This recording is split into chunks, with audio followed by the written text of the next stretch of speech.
Hello students, welcome back to my channel Deep Study. पिछली video में मैंने आपको हिस्ट्री की फर्स्ट बुक का सेकंड चैप्टर जिसका नाम है राजा किसान और नगर मैं आपको प्रोवाइड करा चुका हूँ।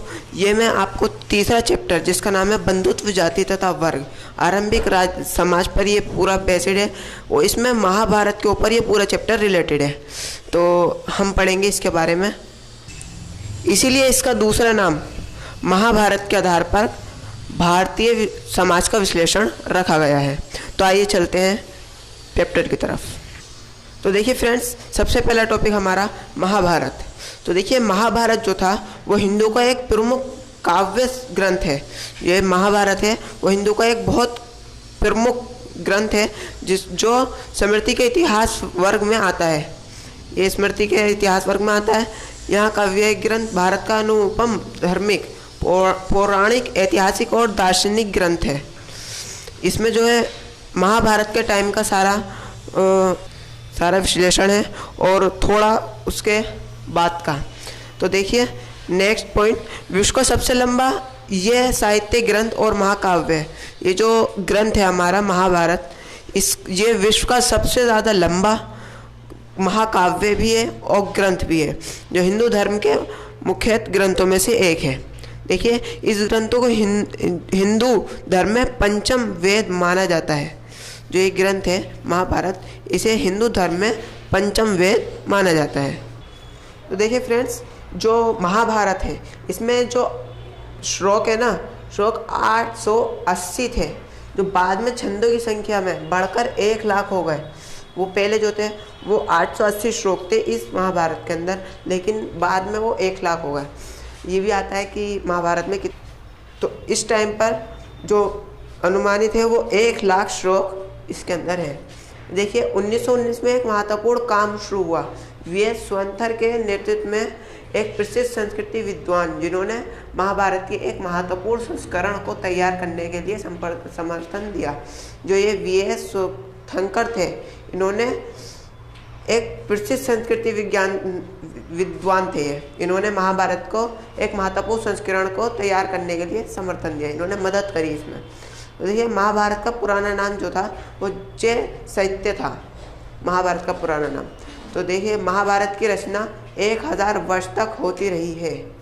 लगातार 1000 वर्ष तक महाभारत की रचना होती रही है। लगभग 500 BC महाभारत से उस समय के समाज की स्थिति तथा सामाजिक नियमों के बारे में जानकारी मिलती है। तो देखिए जो इसके रचयिता थे ना महाभारत के, वो महर्षि वेदव्यास थे। तो आइए हम आगे बढ़ते हैं। तो नेक्स्ट टॉपिक है हमारा भारत का समालोचनात्मक संस्करण। महाभारत का समालोचनात्मक संस्करण। देखिए 1919 में संस्कृत भाषा के एक महान विद्वान जिनका नाम था वीएस सुक्थांकर, इनके नेतृत्व में इन्होंने मदद की। बहुत महत्वाकांक्षी परियोजनाओं की शुरुआत हुई। इन्होंने इन परियोजनाओं को शुरू करने में मदद की। तो इस परियोजना का उद्देश्य जो था वो महाभारत का नामक महान महाकाव्य की विभिन्न जगहों से प्राप्त विभिन्न पांडुलिपियों को इकट्ठा करके एक किताब का रूप देना था। तो जो महाभारत है इसे अलग अलग जगहों से इन अलग अलग पांडुलिपियों को इकट्ठा करके इन्होंने एक किताब बनाई, जिसे इनका उद्देश्य इन्हें बनाना इनका उद्देश्य था।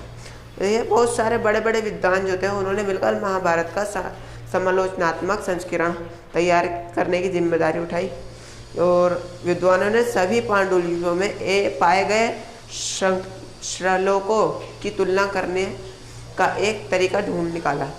जो विद्वान थे इन्होंने तरीका ढूंढ निकाला कि उनको सेम कैसे देखे। जो अलग अलग श्लोक थे उन्हें एक जैसा देखने के लिए इन्होंने तरीका ढूंढा। विद्वानों ने उन श्लोकों को चुना जो लगभग सभी पांडुलिपियों में लिखे हुए थे। उन श्लोकों को इन्होंने चुन लिया। देखिए इन सबका जो प्रकाशन हुआ वो लगभग 13,000 पन्नों में फैले अनेक ग्रंथ खंडों में हुआ। जो महाभारत है उसका जब प्रकाशन हुआ तो कम से कम 13,000 पन्नों में फैले ग्रंथों के खंड यानी अलग अलग ग्रंथों के खंड बनाए गए, उसमें इसका प्रकाशन किया गया। इस परियोजना को पूरा करने में 47 साल लगे। जो इन्होंने परियोजना बनाई थी कि उसे अलग अलग श्लोकों को मिलाकर एक किताब की वो करी जाए रचना, तो इन्होंने उसे 13,000 पन्नों में फैले ग्रंथों का रूप दिया और उन ग्रंथों को अलग अलग खंडों में बांटकर उसकी रचना प्रकाशन हुआ। तो देखिए जो इस पूरी विज्ञान में बातें विशेष जो रूप के उभर के आई ना, वो पहली थी संस्कृति के कई पार्टों में अंशों में समानता थी। उस टाइम जो संस्कृति के पार्ट थे उसमें अंशों में समानता देखी गई। ये बात से स्पष्ट होता है कि समूचे उपमहाद्वीप में उत्तर में कश्मीर और नेपाल से लेकर दक्षिण में केरल और तमिलनाडु तक सभी पांडुलिपियों में ये समानता देखने में आई।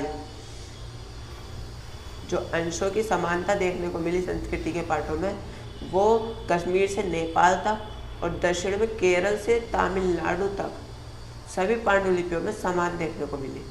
तो देखिए कुछ शताब्दियों के दौरान हुए महाभारत के प्रेक्षण में अनेक क्षत्रिय प्रभेद उभरकर सामने आए। तो अब हम चलते हैं अपने नेक्स्ट टॉपिक की तरफ, जिसका नाम है बंधुता एवं विवाह। तो विवाह के अंदर जो सबसे पहला टॉपिक है वो है परिवार।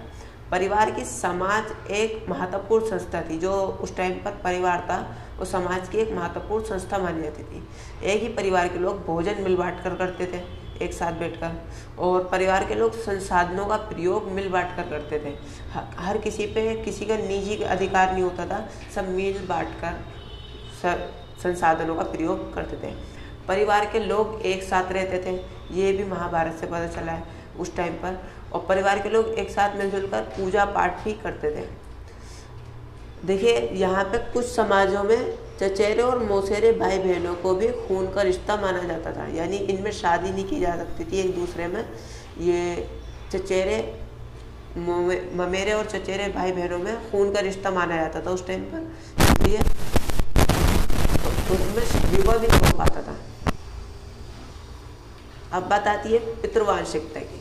तो देखिए पितृवांशिक से अभिप्राय पिता की मृत्यु के बाद उसके संसाधनों का हकदार उसका पुत्र है। इसे पितृवांशिक व्यवस्था कहते हैं। जो ये पितृवांशिक व्यवस्था ये आज भी चलती आ रही है कि पिता के बाद उसके बेटे का उसकी संपत्ति पे उसके संसाधनों पे अधिकार होता है। तो ये उस टाइम पर भी था कि जो पिता होता था उसके पुत्र को उसकी संपत्ति उसके जितने भी संसाधन थे वो उसके पुत्र के हक में आ जाते थे। तो देखिए परंतु राजा की मृत्यु के बाद उसका सिंहासन उसके पुत्र को सौंप दिया जाता है तथा कभी पुत्र न होने पर संबंधी भाई को उत्तराधिकारी बनाया जाता था। यानी जो उस टाइम पर राजा होता था ना, उसके पुत्र को सौंप दिया जाता था उसके मृत्यु के बाद। अगर पुत्र नहीं होता था उसका तो फिर उसके चचेरे ममेरे भाई बहन या कोई उसका भाई बहन के बच्चा हो या लड़का हो उसे सौंप दिया जाता था। तो देखिए जो पितृवांशिकता है ना, ये इम्पोर्टेंट क्वेश्चन है, हमारे पेपर में कई बार पूछा जाता है 12th के कि पितृवांशिकता के ऊपर टिप्पणी कीजिए, पितृवांशिकता क्या है। तो ये क्वेश्चन आ सकता है। और इसके बाद हमारा जो विवाह के नियम है ये भी हमारे क्वेश्चन में आते हैं एग्जाम्स में कि विवाह के नियमों का उल्लेख कीजिए, विवाह के नियमों को बताइए, नियमों को। तो देखिए जो महाभारत के अनुसार विवाह के नियम बताए गए हैं उस टाइम के, वो ब्राह्मणों ने समाज के लिए एक विस्तृत आचार संहिता तैयार की है। जो उस टाइम पर ब्राह्मण थे उन्होंने समाज के लिए आचार संहिता तैयार की, जिससे लगभग 500 ईसा पूर्व से इन मानदंडों का संकलन धर्मसूत्र और धर्मशास्त्र नामक संस्कृत ग्रंथों में किया गया था। इनमें सबसे महत्वपूर्ण मनुस्मृति थी, जिसका संकलन 200 ईसा पूर्व से 200 ईस्वी के बीच किया गया था। देखिए जो ब्राह्मण थे उन्होंने एक साहित्य का जो तैयार किया, जिसका जो था ना उसमें धर्मसूत्र और धर्मशास्त्र के अंदर इसका सांस्कृतिक ग्रंथों में नामक था। उल्लेख किया गया था। इसमें सबसे महत्वपूर्ण मनुस्मृति थी और इसका संकलन जो हुआ था वो 200 ईसा पूर्व से 200 ईस्वी के बीच में हुआ था। इसमें जितने भी विवाह के नियम हैं ये सब उसमें लिखे गए थे। तो देखिए दिलचस्प बात यह है कि धर्मसूत्र और धर्मशास्त्र विवाह के 8 प्रकारों को अपनी स्वीकृति देती है। इसमें से पहले 4 उत्तर माने जाते हैं और बाकियों को निंदित माना गया है। उत्तम देखिए संभवतः ये विवाह पद्धतियाँ उन लोगों में प्रचलित थी जो ब्राह्मणीय नियमों को अस्वीकार करते थे। तो देखिए यहाँ पर जो 8 प्रकार है ना उन्हें दिलचस्प माना गया, अपनी संस्कृति देती है। ये 8 प्रकारों को धर्मशास्त्र और धर्मसूत्र अपनी स्वीकृति देते हैं कि ये सही है और जो इनमें से 4 पहले के उन्हें उत्तम माना जाता है कि ये सही है, बाकी चारों को निंदित यानी बुरा माना जाता है। और ये माना जाता है कि ये जो पद्धति है, ये 4 प्रकार हैं लास्ट के, वो उन लोगों के काम है जो ब्राह्मणीय नियमों को अस्वीकार करते हैं। उस टाइम पर था कि जो विवाह करते थे ना तो वो अपने गोत्र के अंदर करते थे। तो जो इसमें गोत्र में 2 आंतरिक विवाह और बाहरी विवाह है। तो जो आंतरिक विवाह होते हैं उसमें गोत्र के अंदर, अपने ही गोत्र के अंदर शादी करने को आंतरिक विवाह कहते हैं और जो बाहरी विवाह है उन्हें गोत्र के अलावा किसी और गोत्र के व्यक्ति से शादी करने को बाहरी विवाह कहते हैं। तो देखिए पितृवांशिक पे चल रहे थे। पितृवांशीय समाज में पुत्र का बहुत महत्व था। पुत्र को अलग प्रकार से देखा जाता था। पुत्र का विवाह गोत्र से बाहर किया जाता था तथा कन्यादान पिता का अहम कर्तव्य माना जाता था। यानी कि जो पुत्री को अलग प्रकार से देखा जाता था और पुत्री का विवाह जो किया जाता था, पुत्री का विवाह जो किया जाता वो गोत्र से बाहर किया जाता था। इसे जो माना जाता था वो कन्यादान माना जाता था और बहुत इसका अहम कर्तव्य माना जाता था। तो देखिए हम गोत्र पे आ जाते हैं। गोत्र वो होता है जो ब्राह्मणी पद्धति जो लगभग 1000 ईसा पूर्व के बाद प्रचलन में आई। इसके तहत लोगों को गोत्र में वर्जित किया जाता था। प्रत्येक गोत्र एक वैदिक ऋषि के नाम पर होता था। उस गोत्र के सदस्य ऋषि के वंशज माने जाते थे। जो गोत्र पद्धति है इसमें ब्राह्मण द्वारा चलाई गई पद्धति थी जो लगभग 1000 ईसा पूर्व के बाद जो है प्रचलित में आई, मतलब इसका चलना स्टार्ट हो गया था तेजी से।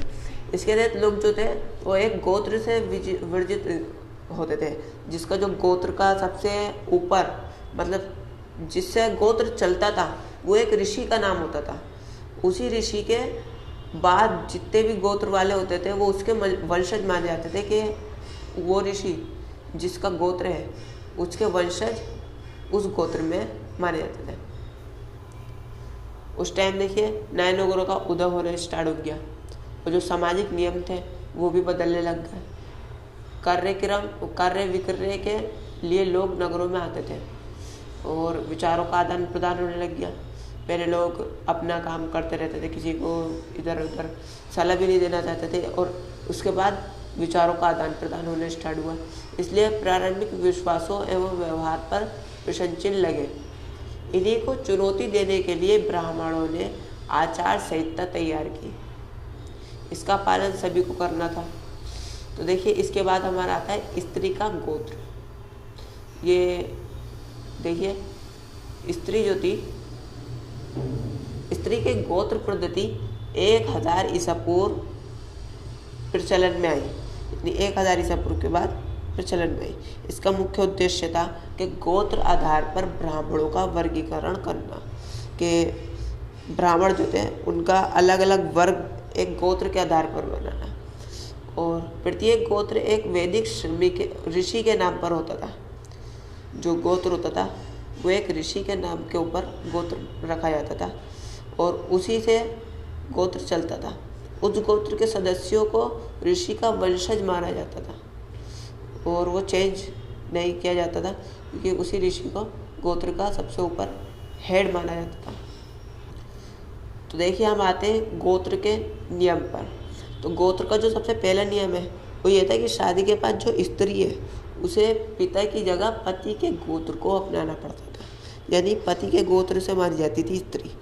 और जो गोत्र का दूसरा नियम था उसके अनुसार गोत्र का दूसरा नियम ये था कि एक ही गोत्र के सदस्य आपस में शादी नहीं कर सकते थे।